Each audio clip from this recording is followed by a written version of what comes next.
Ah oui, moi c'est ce que j'appelle le RPDnet. Ouais, ça fait trop de choses, oui. Mais c'est vrai que oui, moi j'ai eu des séances de 45 minutes sur mes précieuses 2h30 où vraiment ils cuisinaient un kebab en sélectionnant l'agneau, en essayant est-ce qu'on peut faire des feuilles d'or dessus, voilà. Bon, mais bon, ils font ce qu'ils veulent, c'est parce que comme on l'a dit tout à l'heure, quand ils vont il faut dire oui, pas de problème, on va le faire ce kebab. Le Cozy Lab, le salon dans un salon. Cet enregistrement a été fait le 25 octobre lors du mercredi de l'impro. On y parle jeux de rôle et aventure avec Cécile et Fibre Tigre. Merci de l'écouter. Et ceci a été fait en live. Du coup, il y a des fois, il va y avoir des petits pops. Je m'excuse encore pour la qualité. Bonne écoute. On va commencer par la discussion. Cécile et Fibre, est-ce que vous pouvez vous présenter ? Je laisse. Bon, ouais, vas-y. Bonjour, alors on va discuter 45 minutes. J'ai vu un peu le spectacle qu'ils vont faire après, il est extraordinaire. Donc vraiment, si nous on est un peu ennuyeux, tenez bon. Dans 45 minutes, ce sera bien, vraiment. Donc moi sinon, je m'appelle Fibre Tigre et mon métier c'est de raconter des histoires sur Twitch. Notamment j'ai une émission qui passe le jeudi soir, donc c'est demain soir à 20h sur la chaîne de Mister MV. Voilà. On parle en général de fantasy, là c'est de la science-fiction et parfois on fait des thèmes plus sérieux comme, je sais pas, le droit d'asile, le droit pénal, voilà, un peu moins rigolo encore. Voilà. Politique. Merci mon fan. Bonsoir, moi c'est Cécile. J'ai aussi une chaîne Twitch et YouTube où je masterise du jeu de rôle. C'est tous les lundis à 21h. En ce moment, je raconte une histoire où mes joueurs sont des chasseurs de fantômes en Écosse sur un jeu qui s'appelle Hunter le Jugement. Donc il y a plusieurs jeux qui existent. On va peut-être essayer d'en parler un petit peu tout à l'heure au niveau du jeu de rôle. Et ce que j'aime bien, c'est que finalement, on crée une histoire, on la raconte ensemble et avec le public, il se passe des choses de dingue. Donc vraiment, venez voir nos chaînes, venez voir un peu la vie. C'est plus que regarder Netflix, en fait, il y a vraiment une belle interaction. Donc voilà. On ne sait pas comment ça se termine, surtout. Toujours. Je recommence sur ce que c'est le Cozy Lab. Le Cozy Lab, c'est ce qu'on est en train de faire, c'est une discussion. Le but, c'est que vous partagez et vous échangez avec les intervenants et les témoins qui sont là. Donc, je vais venir vous voir, vous, pour que vous puissiez vous présenter, dire qui vous êtes, qu'est-ce que vous faites rapidement dans la vie et qu'est-ce qui vous intéresse dans la thématique jeu de rôle et aventure. Bonsoir, donc je m'appelle Nathalie. Nous, on est touristes à Paris aujourd'hui et on voulait voir un spectacle d'impro en famille, donc on est tombé sur votre spectacle sans connaître la thématique du jeu de rôle. Après, on aime bien jouer. Moi, pas spécialement les jeux de rôle, mais je veux bien découvrir. Salut, moi c'est Victor et puis j'aime bien les jeux de rôle et je fais de l'impro et j'avais une question, est-ce que Stranger Things, la série, désolé pour cette prononciation française, a augmenté la hype du jeu de rôle en France, puisque je crois que les héros ils jouent un peu au début, enfin fréquemment ils jouent au jeu de rôle. Est-ce que ça a participé à redorer, rendre ça un peu plus démocratique parce que la série elle cartonne sur Netflix? Est-ce que maintenant c'est stylé de faire du jeu de rôle? Est-ce que c'est grâce à Stranger Things? Allez, attends, comment tu t'appelles? Amir. Et t'aimes bien le jeu de rôle? Oui. Et qu'est-ce que tu fais comme jeu de rôle? Est-ce que tu en as déjà fait? Ouais. C'est lui qui récupère et il perd. Bonjour, du coup Jérémy, improvisateur aussi comme certaines personnes de cette salle. Question que j'aurais, c'est quoi pour vous un bon MJ? Enfin, c'est quoi les trucs du bon MJ? Soit... Non, mais surtout que, en fait, jeu de rôle, ça me parle pas au niveau jeu vidéo, mais... Donc, j'aimerais bien déjà savoir ce que c'est. Et puis, voilà. Marilyn. Très bien. Eh bien, déjà, on a déjà 3 questions qui peuvent déjà nous influencer dans notre parcours. C'est ça, le Cozy Lab, c'est très improvisé. Et le but, on va commencer déjà par la toute première question. C'est quoi le jeu de rôle?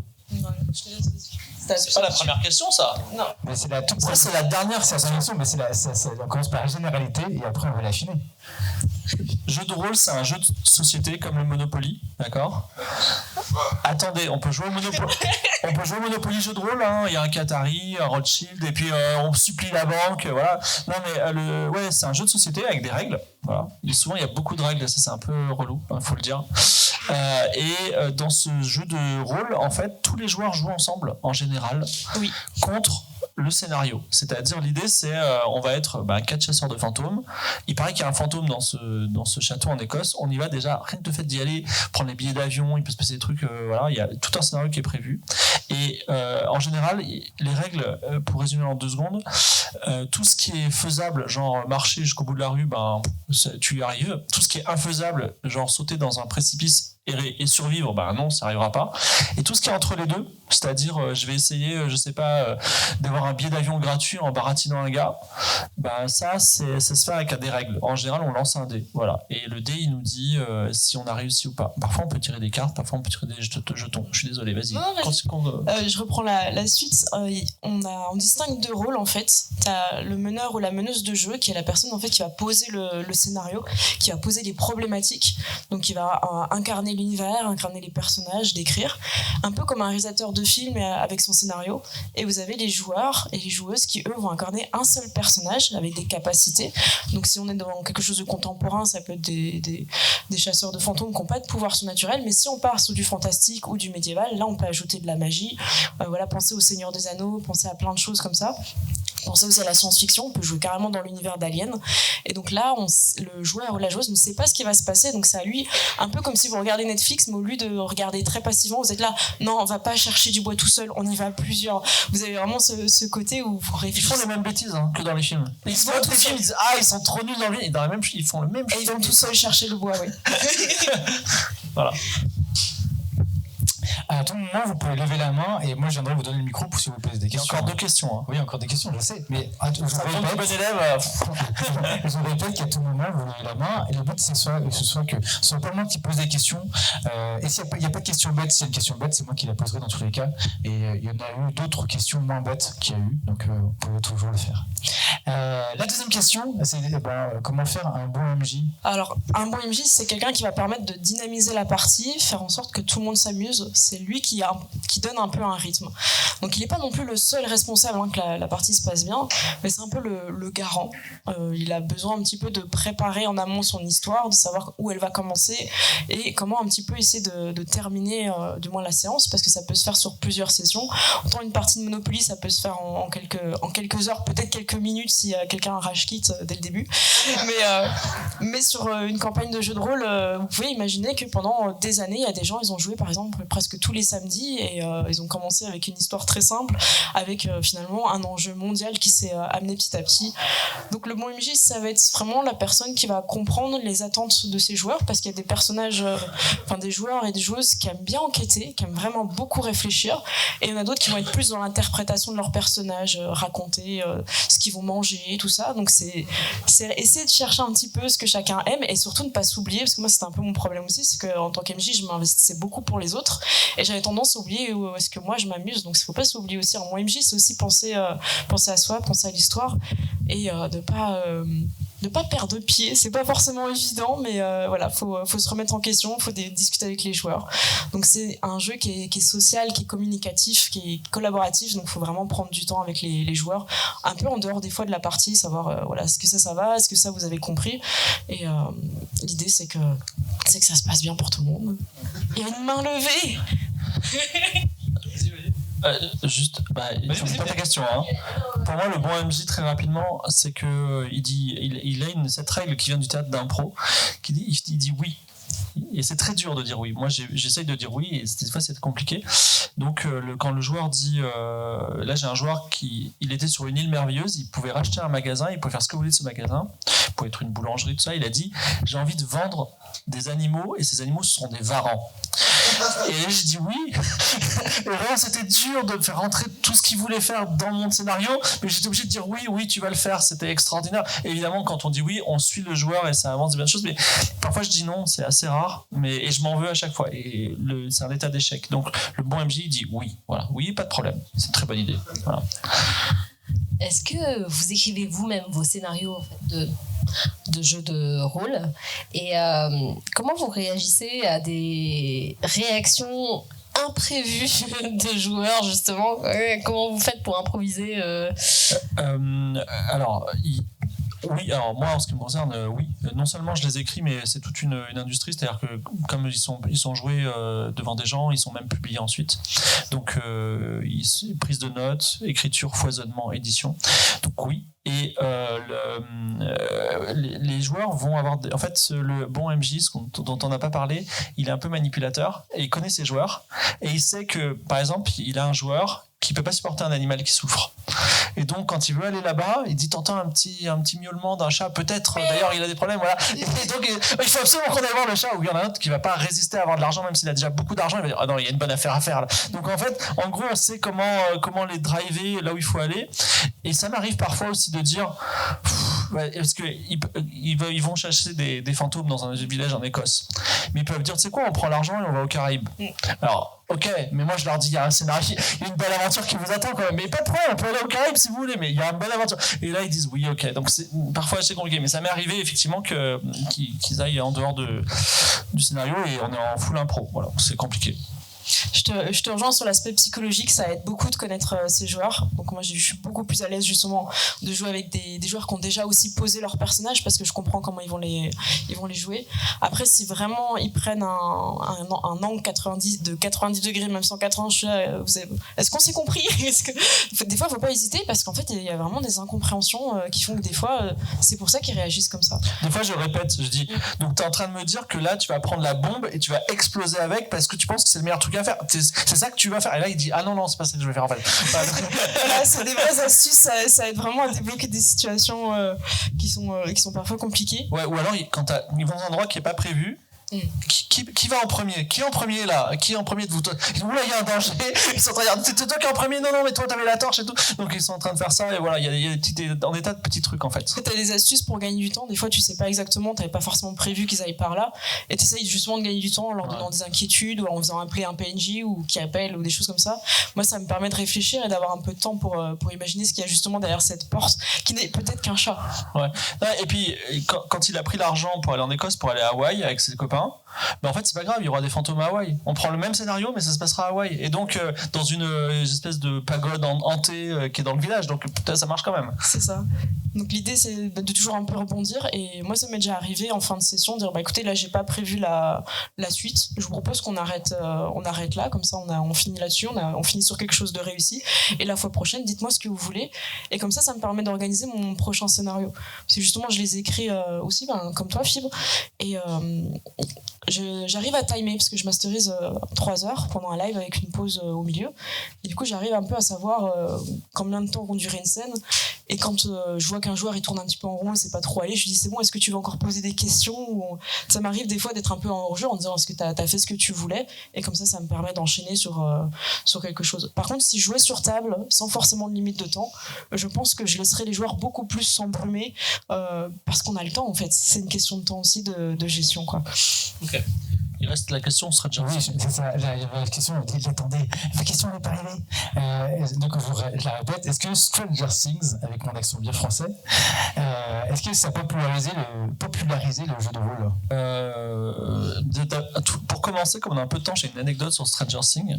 C'est que moi, je fais des jeux de rôle commerciaux. C'est-à-dire que le Créa École m'appelle et me dit tiens, on va faire un jeu de rôle sur le Créa École et ça va être trop marrant. Donc voilà, et en fait j'ai The Boys, la série The Boys, Gen V, Django, j'ai fait pour Canal+, donc du jeu de rôle, et là Stranger Things via Le Figaro m'a appelé pour faire un jeu de rôle sur le Stranger Things et je leur ai proposé Stranger Things à Saint-Étienne.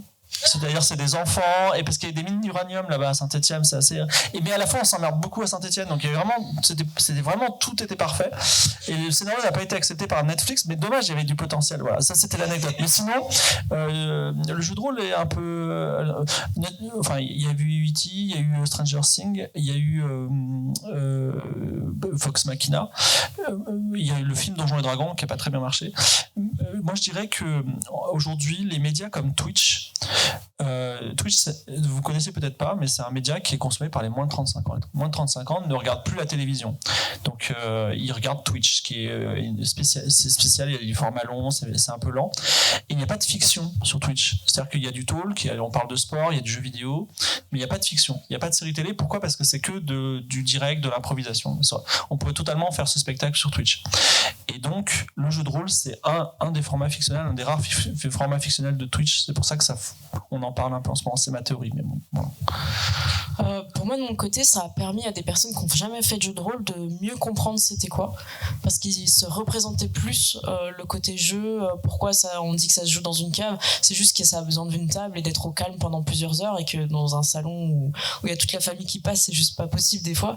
Donc ça leur a permis un petit peu de mieux comprendre. Donc je pense que c'est un peu démystifier le côté c'est dans les caves, c'est que des jeunes ados et tout. Non, je pense que ça a permis d'amener une image un peu plus positive, qui n'était pas forcément simple pour tout le monde. Moi je sais, quand j'en parle à mes collègues de travail, ils captent pas ce que c'est.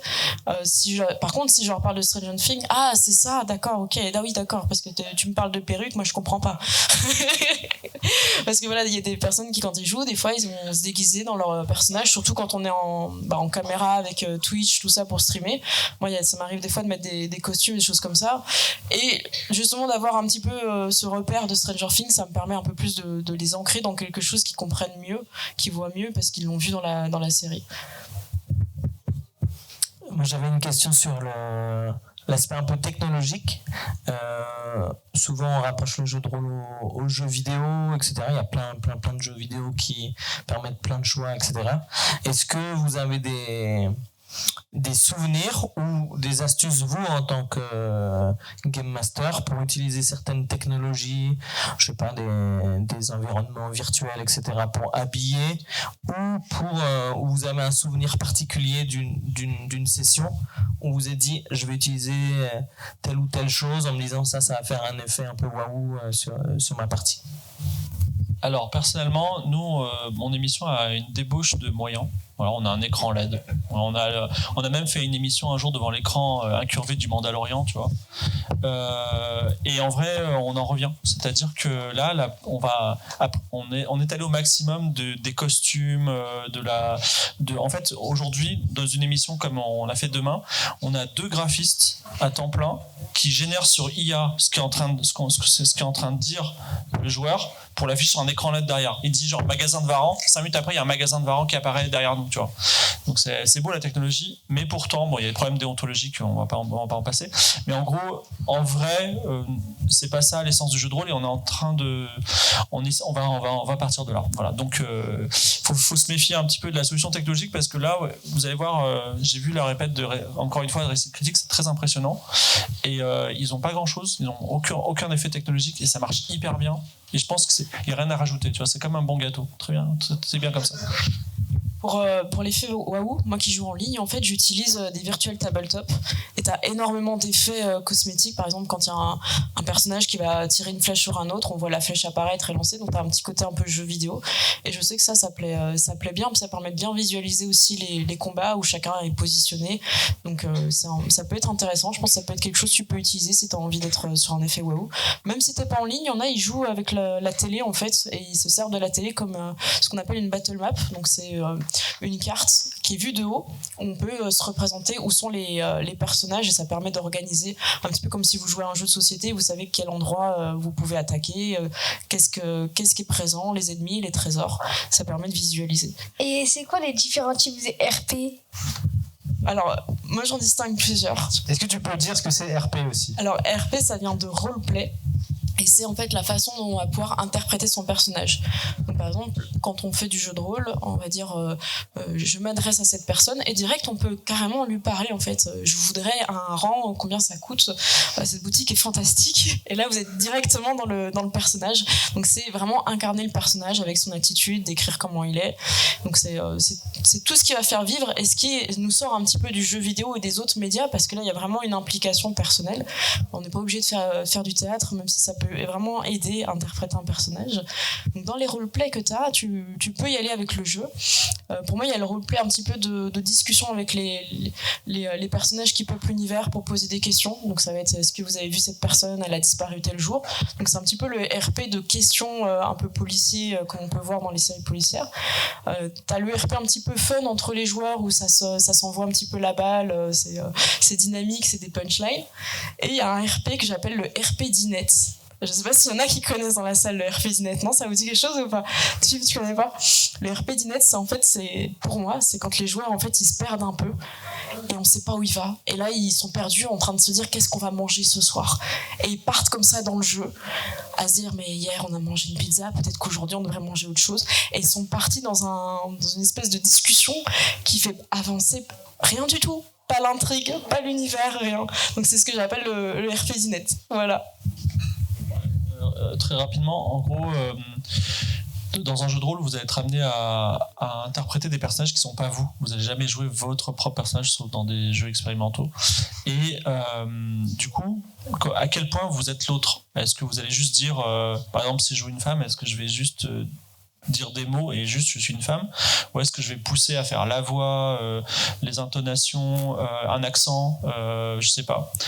Et moi j'ai tendance à dire faites comme vous voulez, mais si on dit, on peut même utiliser la forme passive, mon personnage il fait ça, pour moi c'est pas grave du tout. C'est cool quand même, on raconte une histoire, on est tous là pour qu'il y ait une très belle histoire à la fin, et vraiment si vous faites pas une voix extraordinaire, c'est pas important. J'irais même à dire que faire des voix, alors quand on n'est pas un professionnel comme les gens qui sont dans la salle, ça prend de l'énergie mentale, ça prend de la surface mentale, donc moi je préfère que vous disiez des choses intéressantes qui font avancer l'histoire plutôt que j'ai l'impression de m'y croire, parce qu'on construit quelque chose tous ensemble. Vous avez dit que vous diffusez tous les deux vos contenus sur Twitch ou sur YouTube. Est-ce que parfois vous avez des difficultés pour concilier votre plaisir ou celui de vos joueurs ou joueuses et les impératifs de diffusion, de divertissement? Ça peut être par exemple la nécessité d'avoir du rythme alors que juste des fois vous avez envie de vous marrer avec vos amis autour de la table, ou le choix des jeux que vous montrez qui sont parfois plus ou moins populaires ou plus ou moins intéressants. Est-ce que ça vous arrive de vous dire j'aurais bien aimé faire ça mais ça va pas marcher en diffusion? Alors moi c'est mon métier. Et il paye très bien d'ailleurs. Donc vraiment, même si c'est l'enfer, et certains jours c'est l'enfer parce que nous quand on fait une émission, on a 26 personnes en tout sur le plateau, mais même si on n'a que 5 joueurs, donc il y a vraiment, c'est une énorme machine où s'il manque une seule personne, d'ailleurs notre maquilleuse est là, je la salue. Voilà, mais si c'est une seule personne qui manque, ça s'écroule. Donc effectivement il y a des impératifs très forts. Alors quand on est sur Twitch, déjà il y a des mots qu'on peut pas dire, on peut pas faire d'appel au meurtre par exemple, ou à la haine comme on fait sur CNews par exemple, mais parce que sinon on est interdit à vie de Twitch, c'est très particulier. Mais en plus, oui, il faut qu'il n'y ait pas de temps mort, mais genre pas de temps mort, pas un seul blanc, parce qu'il est exporté en podcast, et le podcast, il faut pas qu'il y ait de blanc. Et quand j'ai fait une émission, à un moment, j'ai fait 4 émissions avec France Info sur les présidentielles, c'était Game of Thrones les 2 tours. Là, c'était encore pire que pas de blanc, parce que je travaillais à la radio, et il fallait que je mange la fin de la phrase de l'autre. Donc il y a un rythme. Effectivement, les émissions elles durent 2h30, 3h. Alors toi, je sais que c'est 3h. Moi, parfois, sur certaines régies, c'est à la seconde. C'est-à-dire, j'ai un décompte à la seconde et je dois dire et c'est fini, au revoir quand c'est 22h30 pile, parce que ça passe. Donc il faut que non seulement c'est fini, au revoir, mais il faut qu'il y ait eu un cliffhanger, un combat de fin, ça juste avant. Donc oui, en fait, le maître de jeu, il va raconter une histoire. En même temps, il va anticiper tout ce qui se passe et en même temps, il va regarder le timing et il va dire oh là, on en est où, il se passe quoi, voilà. Donc c'est un peu c'est un vrai taf, mais c'est cool, c'est mieux que de je sais pas vendre des armes, voilà. Ouais, à tout hasard. De mon côté, en fait, ça m'a aidé à construire mieux mes scénarios, vu que justement j'ai un timer. Pareil, je suis tout le temps en train de regarder la montre. Je sais qu'à tel moment je vais envoyer la pause, donc je lance un truc justement pour donner un peu d'intérêt et que les gens reviennent aussi après et aient envie de regarder la suite. Après, quoi te dire d'autre, je sais pas exactement, parce que c'est assez simple pour moi d'envoyer de Twitch à YouTube. Je coupe juste ma vidéo en 2, donc techniquement je n'ai pas besoin de faire de montage montage, je vais assumer les blancs. Il y en a quelques-uns, je vais les assumer parce que je pars pas sur du podcast non plus. Et ce que je me limite, moi personnellement, c'est avec les gros mots et les descriptions qui peuvent être extrêmement morbides. S'il y a quelqu'un qui est mort, par exemple, je vais pas passer beaucoup de temps à décrire ce qu'on pourrait voir de son corps. Je vais être très sommaire et je vois ça un petit peu tout public, donc j'ai envie que chacun puisse regarder l'histoire sans être entre guillemets écœuré ou mal à l'aise. Donc j'évite aussi, par exemple, tout ce qui est araignée. J'ai remarqué qu'il y a beaucoup de personnes qui sont très très mal à l'aise avec ça. J'ai même un joueur qui est arachnophobe, donc je prends en compte ce genre de choses. Oui, vas-y. Je vais juste prolonger sur ce qu'il vient de dire. Moi, j'ai des joueurs qui connaissent pas le scénario, même si c'est des joueurs professionnels, ils sont payés aussi pour jouer, c'est marrant. Et j'ai tendance à, enfin, le moment le money shot, d'une certaine façon, le moment où c'est cool, c'est quand je tente les joueurs, comme le diable. C'est-à-dire, je leur dis, c'est bon, vous pouvez laisser cette personne mourir. De toute façon, vous avez l'argent, vous n'allez pas tout perdre pour ça, voilà. Et vraiment, on les voit réfléchir, on les voit lutter, ou alors et le public les regarde et dit mais non, faites ça, mais si, ils ont raison. Et le public, à ce moment-là, le public, même s'il n'intervient pas directement sur scène ou en interaction aussi forte qu'on a avec l'impro, eh bien, et le public vraiment participe à ça. Et le public est toujours plus intelligent que les joueurs, mais quand on est joueur, c'est très compliqué de dénouer les scénarios. Voilà. Tout à l'heure, vous avez utilisé le mot PNJ. Est-ce que vous pouvez expliquer ce que c'est ? Alors PNJ, c'est personnages non joueurs. Ça va être des personnages qui vont être incarnés par le meneur ou la meneuse. Donc ça peut être tout et n'importe quoi. Ça peut être un policier, ça peut être un villageois. Ça peut être aussi considéré comme les animaux qui peuplent l'univers.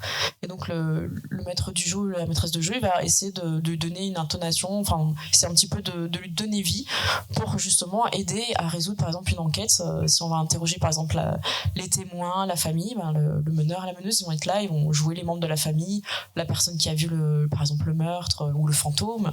Donc ça va être ou même le fantôme, c'est un PNJ. Est-ce que dans le jeu de rôle, il y a besoin qu'il y ait une aventure ? Pour moi, clairement, parce que s'il n'y a pas d'enjeu, s'il n'y a pas un petit peu l'excitation de découvrir quelque chose, finalement, autant sortir un jeu de société. Enfin, voilà, si vous voulez passer 3 heures à juste jouer, il n'y a pas de souci.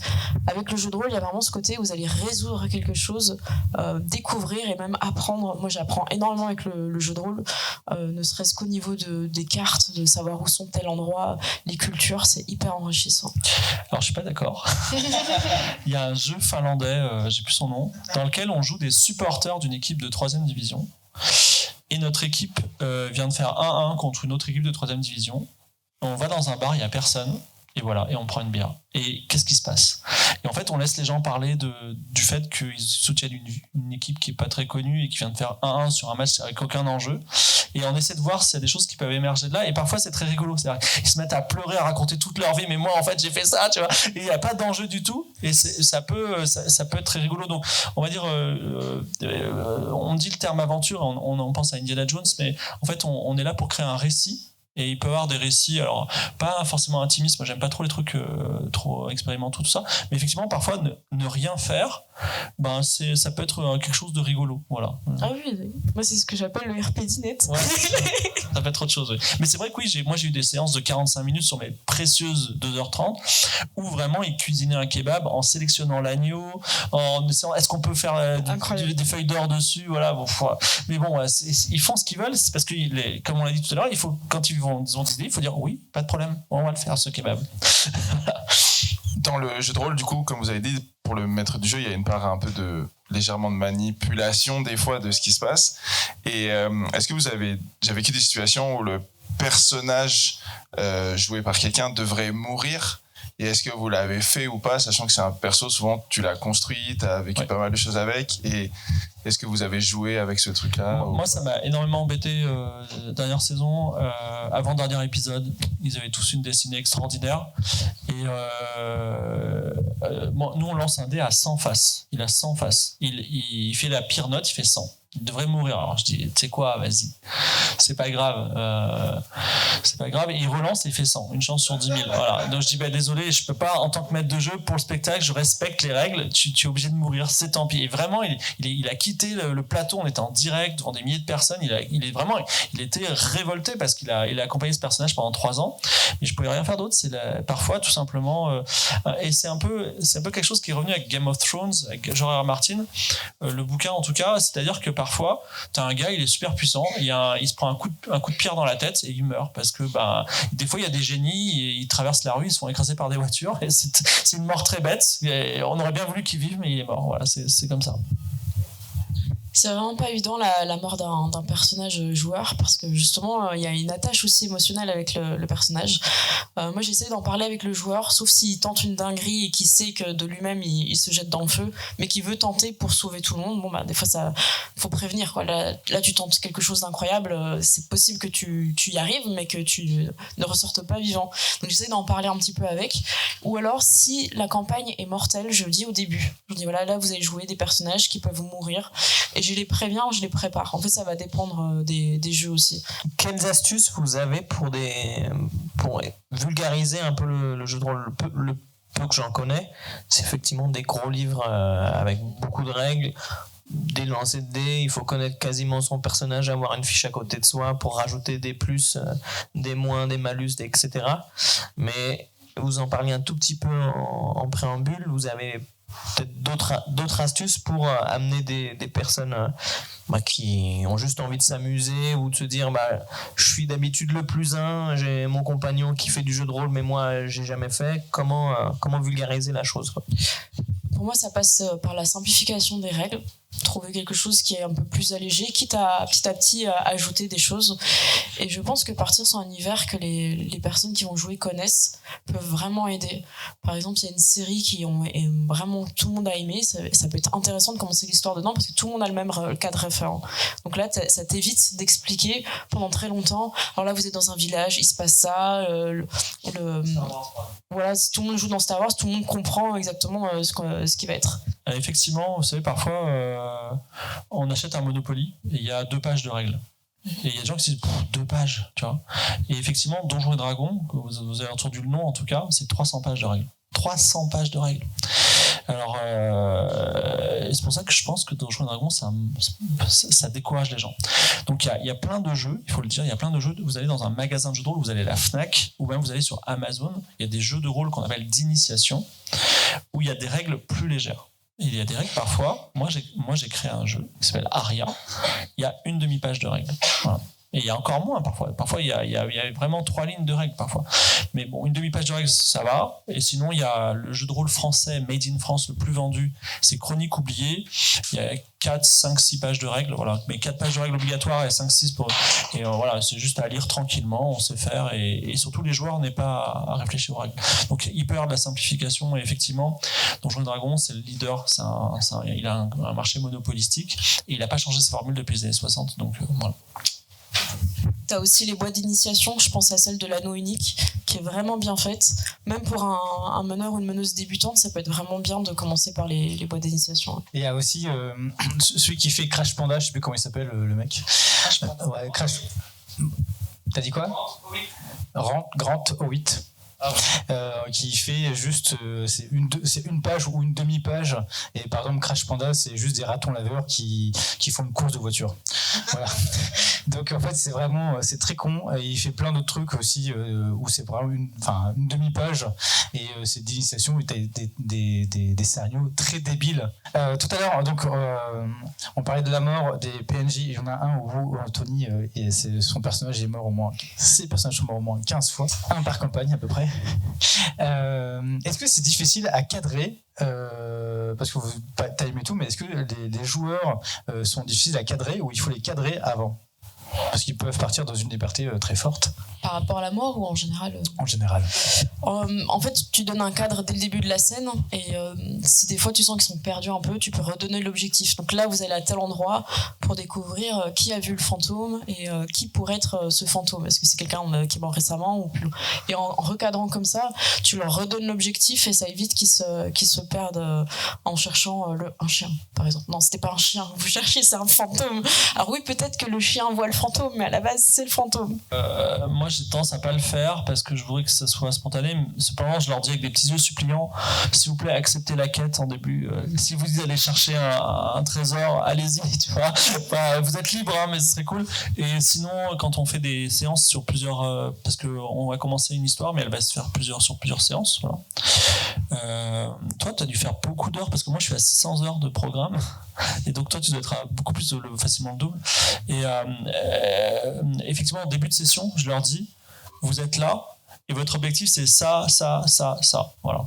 Et parce que j'ai qu'une seule joueuse et c'est la seule qui bosse ses quêtes et les autres ils arrivent, ils se souviennent de rien et ils sont contents. Ils disent je suis plus frais comme ça mais c'est mieux quand on a un peu révisé quand même. Par rapport justement à ça, est-ce que justement des joueurs de jeux de rôle doivent bosser leur personnage ou ils doivent arriver tout frais? Alors quand ils sont débutants, moi j'évite de les surcharger avec plein d'infos. Il y a des gens qui arrivent à prendre des notes en jouant, il y a des personnes qui n'arrivent pas du tout. Ça leur fait perdre la concentration. Donc j'essaie de m'adapter un petit peu à tout le monde. Et sinon, ce qui est bien, c'est qu'au fur et à mesure d'apprendre ses pouvoirs. Moi, ce que j'ai du mal en tant que meneuse, c'est quand il y a un joueur ou une joueuse qui connaît parfaitement son personnage, et il sait qu'il peut faire tel sort, il peut soigner. Et à un moment donné, dans l'aventure, je ne sais pas pourquoi, il y a quelqu'un qui est blessé et la personne, elle a une espèce d'amnésie sur son personnage. Elle ne sait pas qu'elle peut soigner. Et les autres joueurs ont une amnésie aussi, donc on est sur une amnésie collective. Et bah là, du coup, je dis non mais regarde ton pouvoir. Et à un moment donné, à moins que c'est un choix, hein, voilà, mais ton compagnon est quand même un petit peu en train de mourir, quoi. Donc fais quelque chose. Donc c'est vrai que c'est mieux de connaître sa fiche et en tant qu'MJ, puisqu'on parlait aussi des conseils, tout ça, de garder à l'esprit qu'en fait l'amnésie d'une semaine à l'autre, elle est très présente. Hein. Concernant cadrer son propre personnage, je vais prendre l'exemple de Dwayne Johnson. Dwayne Johnson, The Rock, quel que soit le film dans lequel il joue, c'est The Rock. Voilà. Il tape des gens, il monte ses muscles, il est souvent dans une jungle d'ailleurs. Et c'est vrai. Et en fait, il y a deux types de joueurs. Il y a des joueurs qui taffent leur personnage. Cette fois-ci, je vais être genre un voleur subtil, je vais trahir les gens et tout. Ils ont des plans. Et puis il y a des gens, c'est Dwayne Johnson. C'est-à-dire, quelle que soit la moustache ou le nez qu'ils mettent, c'est toujours le même gars. Mais c'est pas grave, c'est très bien. En vrai, les deux sont bien. Les deux sont cool parce que, le jeu de rôle, c'est un loisir dans lequel on s'amuse ensemble. Nous, c'est un peu particulier parce que nous, on joue pour une audience. C'est-à-dire que nous, on est là pour faire un spectacle. Et donc, il faut que les gens qui nous regardent trouvent ça intéressant. Et donc, moi, j'ai mes Dwayne Johnson, j'ai aussi mes caméléons, mais j'ai mes 2-3 Dwayne Johnson dans la salle, enfin, autour de ma table. Et donc, c'est très bien parce que les gens sont aussi là pour Dwayne Johnson. Voilà. Et c'est cool. Là, par exemple, mon Dwayne Johnson à moi, en ce moment, il joue un enfant de 12 ans. Autrefois, il jouait un marchand qui accumulait les dollars. Et là, il pense qu'à l'argent. C'est un enfant de 12 ans qui veut vraiment faire ouvrir des business partout. Mais ça marche. Voilà. Tout le monde a compris. Voilà. Pour rebondir sur ce que vous disiez, j'imagine que ça vous prend déjà beaucoup de temps pour faire du contenu de jeu de rôle que vous diffusez. Est-ce que ça vous arrive de faire des parties juste pour le plaisir, donc juste avec des amis sans que ce soit filmé ni rien, et question bonus, est-ce que vous avez testé des jeux sans MJ où tout le monde est joueur? Alors j'ai plus le temps de faire des parties chez moi parce que la chaîne me prend énormément de temps, parce que moi j'ai un travail à côté à plein temps et c'est vraiment un loisir, et c'est un peu comme si j'avais 2 tafs, donc j'ai plus le temps vraiment de jouer. Et en fait ça ne m'intéresse plus parce que j'adore avoir un public, il y a une interaction, on rigole et finalement on se donne rendez-vous toutes les semaines et il se passe quelque chose de nouveau que j'avais pas forcément quand je jouais chez moi, pas forcément dans une cave, hein, comme dans Stranger Things, mais et ça mais j'adore vraiment le côté avec le public, quoi. Ok, je réponds et après tu répondras sur les jeux sans MJ. Pareil, en fait j'ai même pas le temps de voir ma femme, je pense, donc non j'ai vraiment en plus je dois vous dire, je crois que j'aime pas trop ça en fait. Enfin je suis content de faire ce plaisir à ça, mais vraiment je crois que les plombiers ils ont pas envie de réparer des radiateurs le week-end pour rigoler, quoi. Donc c'est un peu ça. Concernant les jeux sans MJ, je vais dire un truc un peu clivant. Donc il y a des très bons jeux sans MJ, et il y a même des jeux auxquels on peut jouer tout seul, qui sont des jeux de rôle tout seul. Ça date du début des années 2000, je crois. Moi je pense à Dog in the Vineyard par exemple, qui était un jeu dans lequel tout le monde pouvait être MJ, on pouvait se passer la main à un moment.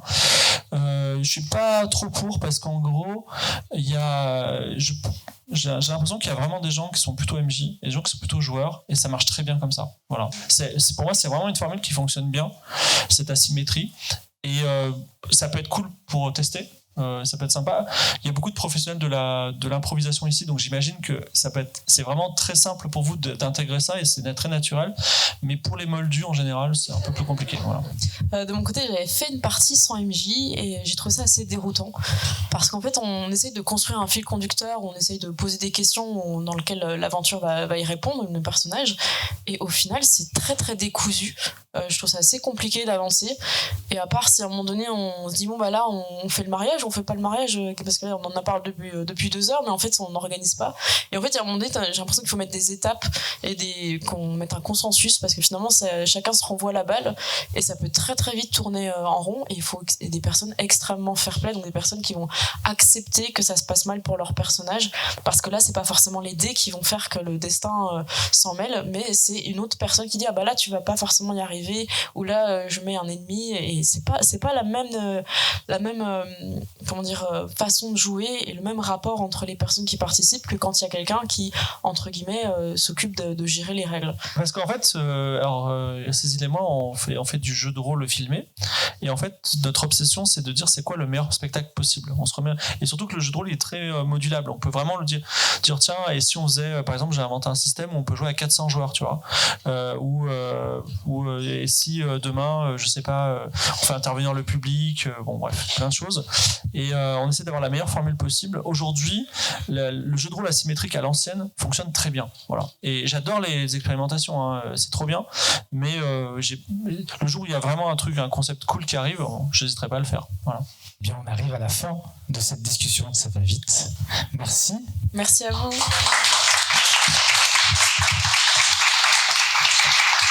Si je devais résumer en une phrase rapidement cette discussion, le jeu de rôle et l'aventure, le jeu de rôle c'est avant tout du spectacle. Ça marche ? Ah bravo.